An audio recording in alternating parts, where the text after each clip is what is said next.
शहर के दुकानदारों शहर के दुकानदारों कारोबार उल्फत में सूद क्या ज़िया क्या है तुम न जान पाओगे।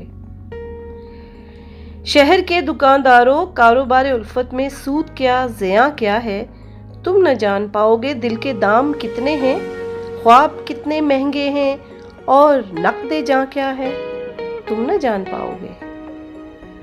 कोई कैसे मिलता है, फूल कैसे खिलता है, आँख कैसे झुकती है, सांस कैसे रुकती है, कैसे राह निकलती है, कैसे बात चलती है, शौक की जुबां क्या है तुम न जान पाओगे। वस्ल का सुकून क्या है, हिज्र का जुनू क्या है, हुस्न का फसूं क्या है, इश्क का दरूं क्या है तुम मरीज़े दानाई, मसलहत के शैदाई राहे गुमराहां क्या है तुम न जान पाओगे।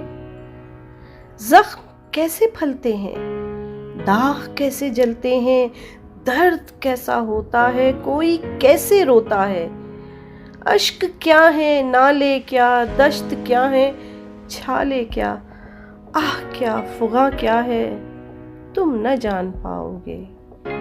नामुरादे दिल कैसे सुबह शाम करते हैं, कैसे जिंदा रहते हैं और कैसे मरते हैं तुमको कब नजर आई गमज़दों की तन्हाई।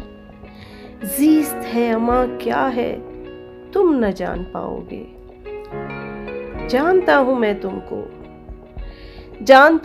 तुमको ज़ौक़े शायरी भी है, शख्सियत सजाने में एक ये माहिरी भी है, फिर भी हर्फ चुनते हो, सिर्फ लफ्ज़ सुनते हो, उनके दरमियाँ क्या है तुम न जान पाओगे। शहर के दुकानदारों कारोबार उल्फत में सूद क्या ज़िया क्या है तुम न जान पाओगे।